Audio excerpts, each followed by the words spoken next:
জানিয়ে দিব হাতে থাকা সর্বশেষ আপডেট বাংলা সংবাদ। প্রথমেই সংবাদ শিরোনাম। শেখ হাসিনা জানুয়ারিতে দেশে আসবেন দাবি, কি বলছে ফ্যাক্ট চেক। এরপর জানিয়ে দিব দিনাজপুরে শীতের দাপট, একদিনে তাপমাত্রা কমেছে 5 ডিগ্রি। এদিকে গত বছর সড়ক দুর্ঘটনায় নিহত ৭,২৯৩, বেশি দুর্ঘটনা মোটরসাইকেলে। আরো জানিয়ে দিব আলাদিনের চেরাগ নেই যে রাতারাতি বাজার নিয়ন্ত্রণ করব বলেছেন উপদেষ্টা। সর্বশেষ জানিয়ে দিব বিএনপির ২,২৭৬ নেতাকর্মীকে গুম খুনের অভিযোগ ট্রাইব্যুনালে। এতক্ষণ শুনছিলেন সংবাদ শিরোনাম, এবারে বিস্তারিত। তবে অনুরোধ থাকবে ভিডিওটিতে একটি লাইক করবেন এবং কমেন্ট করে জানিয়ে দিবেন কোন জেলা থেকে আপনি আমাদের এই ভিডিওটি দেখছেন। শেখ হাসিনা জানুয়ারিতে দেশে আসবেন দাবি, কি বলছে ফ্যাক্ট চেক। সম্প্রতি শেখ হাসিনা ভারতীয় সংবাদ মাধ্যমকে জানুয়ারিতে দেশে আসবেন বলে মন্তব্য করেছেন দাবিতে টিকটকে একটি ভিডিও প্রচার করা হয়েছে। তবে এই দাবিটি সঠিক নয় বলে বুধবার ৮ জানুয়ারি এক প্রতিবেদনে জানিয়েছে ফ্যাক্ট চেকিং প্রতিষ্ঠান রিউমার স্ক্যানার টিমের অনুসন্ধানে জানা গেছে সাবেক প্রধানমন্ত্রী শেখ হাসিনা ভারতের কোনো গণমাধ্যমকে ২০২৫ সালের জানুয়ারি দেশে আসবেন বলে সাক্ষাৎকার দেননি, বরং বিভিন্ন ঘটনার একাধিক পুরনো ফুটেজ ব্যবহার করে সম্পূর্ণ ভিত্তিহীনভাবে আলোচিত দাবিটি প্রচার করা হয়েছে। ওই ভিডিওর শুরুতে শেখ হাসিনার দুটি ভিডিও ফুটেজ দেখানো হয়েছে। পরবর্তীতে ২০২৪ সালের ৫ আগস্ট শেখ হাসিনা ভারতে পালিয়ে যাওয়ার আগে একটি ভাষণ রেকর্ড করতে চেয়েছিলেন, কিন্তু ছাত্রছাত্রীদের জন্য তিনি সেটা করতে পারেননি। তবে শেখ হাসিনা সেই ভাষণ ভারতে গিয়ে একটি ভিডিও বার্তায় দিয়েছেন এবং বাংলাদেশের মানুষের জন্য ৬ আগস্ট একটি ভিডিও বার্তা শেয়ার করেন। এছাড়াও উপস্থাপক শেখ হাসিনা সেই ভিডিও বার্তায় দাবি করে বলেন, সাময়িক সময়ের জন্য আমি দেশ ছেড়েছি, আজীবনের জন্য নয়। আমার সঙ্গে যা কিছু ঘটেছে তার সবকিছুর হিসাব নেব আমি। এটা আমার বাবার দেশ, এটা আমার হাতে গড়া বাংলাদেশ। এত সহজে ছেড়ে যাওয়ার মতো পাত্রী আমি নই। মনে রেখো, দিনটা তোমার ছিল, বাট বছরটা আমার হবে। দিনাজপুরে শীতের দাপট, একদিনে তাপমাত্রা কমেছে ৫ ডিগ্রি। উত্তরের জেলা দিনাজপুরে টানা কয়েকদিন ধরে ক্রমশই কমছে রাতের তাপমাত্রা। সূর্যের দেখা মিললেও বইছে হিম বাতাস। রাতের হিমশীতল ঠান্ডা বাতাসের কারণে এ জেলায় শীতের তীব্রতা বেশি বিরাজ করছে। ঘন কুয়াশা না থাকলেও রাতে বেড়েছে শীতের প্রকোপ। বৃহস্পতিবার ৯ জানুয়ারি সকাল ৯টায় ১০.৩ ডিগ্রি সেলসিয়াস তাপমাত্রা রেকর্ড করেছে দিনাজপুর আবহাওয়া অফিস। এর আগে বুধবার ৮ জানুয়ারি এ জেলায় দেশের তাপমাত্রা ছিল ১৫ ডিগ্রি সেলসিয়াস। সরেজমিনে সকালে ঘুরে দেখা গেছে কুয়াশা না থাকলেও বইছে তীব্র হিম বাতাস। আগুন জ্বালিয়ে শীত থেকে বাঁচার চেষ্টা করছেন কেউ কেউ। হিমেল হাওয়ায় কনকনে শীতে সাধারণ মানুষ কিছুটা কাহিল হয়ে পড়েছে। শীতের কারণে জরুরি কাজ ছাড়া মানুষ বাড়ি থেকে বের হচ্ছেন না। তবে পরিবারের চাহিদা মেটাতে অনেকেই শীত উপেক্ষা করে কাজের সন্ধানে ছুটছেন। এছাড়া তীব্র শীতে অনেকটাই জনশূন্য হয়ে পড়েছে ব্যস্ততম সড়ক ও হাট বাজারগুলো। দিনের বেলায় সূর্যের দেখা না মিললেও ঠান্ডা বিরাজমান, কাজে যাচ্ছেন না অনেকেই। ভোরে হালকা কুয়াশা থাকার কারণে বিভিন্ন সড়কগুলোতে হেডলাইট জ্বালিয়ে যানবাহনগুলোকে চলাচল করতে দেখা গেছে। এদিকে শীতের কারণে হাসপাতালগুলোতে বাড়ছে শীতজনিত রোগীর সংখ্যা। বেশি আক্রান্ত হচ্ছে শিশু ও বয়স্করা। দিনাজপুরের আবহাওয়া অফিসের ইনচার্জ মোহাম্মদ তোফাজ্জল হোসেন কালবেলাকে বলেন, বর্তমানে হিমেল বায়ু সক্রিয় রয়েছে, কুয়াশা নেই, তবে তীব্র হিমেল বাতাস বইছে।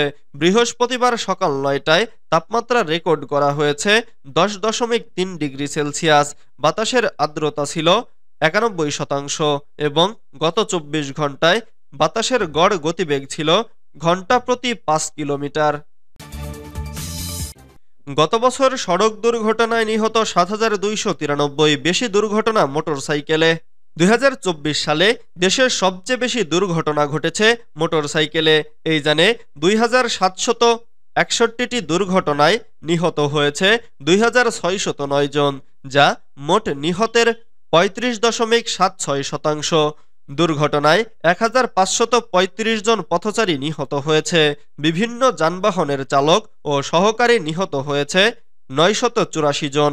গতকাল বুধবার রোড সেফটি ফাউন্ডেশনের নির্বাহী পরিচালক সাইদুর রহমানের সই করা এক বিজ্ঞপ্তিতে এই প্রতিবেদন তুলে ধরে সংগঠনটি। 9টি জাতীয় দৈনিক, 7টি অনলাইন নিউজ পোর্টাল, ইলেকট্রনিক গণমাধ্যম এবং নিজস্ব তথ্যের ভিত্তিতে প্রতিবেদনটি তৈরি করেছে সংস্থাটি। প্রতিবেদনে জানানো হয় 2024 সালে দেশে মোটরসাইকেল দুর্ঘটনা ঘটেছে 2761টি। এতে নিহত হয়েছেন 2609 জন এবং আহত 1832 জন। নিহতদের মধ্যে 1963 জন 14 থেকে 45 বছর বয়সী। পর্যবেক্ষণ শেষে দেখা যায় অন্য যানবাহনের সঙ্গে মোটরসাইকেলের মুখোমুখি সংঘর্ষ ঘটেছে 637টি। মোটরসাইকেল নিয়ন্ত্রণ হারিয়ে দুর্ঘটনা ঘটেছে 1054টি। মোটরসাইকেলে ভারী যানবাহনের ধাক্কা ও চাপ দেওয়ার ঘটনা ঘটেছে 1022টি এবং অন্যান্য কারণে দুর্ঘটনা ঘটেছে 48টি। আলাদিনের চেরাগ নেই যে রাতারাতি বাজার নিয়ন্ত্রণ করব বলেছেন উপদেষ্টা। রমজান সামনে রেখে সরকার বাজার স্থিতিশীল রাখার চেষ্টা করছে, তবে সরকারের হাতে কোনো আলাদিনের চেরাগ নেই যার মাধ্যমে রাতারাতি বাজার নিয়ন্ত্রণ করা সম্ভব হবে বলে জানিয়েছেন বাণিজ্য উপদেষ্টা শেখ বশিরউদ্দিন। বৃহস্পতিবার 9 জানুয়ারি তুরস্কের বাণিজ্যমন্ত্রী অধ্যাপক ডক্টর ওমর বেলায়েতের সঙ্গে বৈঠক শেষে সচিবালয়ে সাংবাদিকদের সঙ্গে আলাপকালে তিনি কথা বলেন। উপদেষ্টা বলেন, তুরস্ক দেশের অবকাঠামো খাত, স্বাস্থ্য ও জ্বালানি খাত সহ বাংলাদেশের বিভিন্ন ক্ষেত্রে বিনিয়োগে আগ্রহী। বিশেষ করে নবায়নযোগ্য জ্বালানিতে তুরস্ক বিনিয়োগে আগ্রহ প্রকাশ করেছে। দেশটি বাণিজ্যভিত্তিক সামরিক খাতেও বিনিয়োগ করতে আগ্রহী। দুদেশের মধ্যে বাণিজ্য সহযোগিতার বিষয়ে ভবিষ্যতে একটি যৌথ অর্থনৈতিক কমিশন গঠন করে সেখানেই দুদেশের স্বার্থ সংশ্লিষ্ট বিষয়ে আলোচনা ও সিদ্ধান্ত হবে বলেও জানান বাণিজ্য উপদেষ্টা। তিনি বলেন, চালের বাজার নিয়ে কিছুটা শঙ্কা রয়েছে। বাজারে অন্য কোনো পণ্যে অসঙ্গতি নেই, চাল মজুতেও ঘাটতি নেই। এরপরও চাল আমদানিতে ব্যবসায়ীদের উৎসাহ দেয়া হচ্ছে। আমদানি শুল্ক 63% থেকে 3% নামানো হয়েছে। এছাড়া এপ্রিল মাসে বোরো ধান উঠলে চালের বাজার স্বাভাবিক হবে। রমজানে বাজার কেমন থাকবে জানতে চাইলে উপদেষ্টা বলেন, রমজান সামনে রেখে সরকার বাজার স্থিতিশীল রাখার চেষ্টা করছে, তবে সরকারের হাতে কোনো আলাদিনের চেরাগ নেই যার মাধ্যমে রাতারাতি বাজার নিয়ন্ত্রণ করা সম্ভব হবে। বিএনপির 2276 নেতাকর্মীকে গুম ও খুনের অভিযোগ ট্রাইব্যুনালে। বিএনপি নেতা ইলিয়াস আলী সহ সহযোগী সংগঠনের 2276 জন নেতাকর্মীকে গুম, খুন ও ক্রসফায়ারের অভিযোগে আন্তর্জাতিক অপরাধ ট্রাইব্যুনালে অভিযোগ দাখিল করেছে দলটি।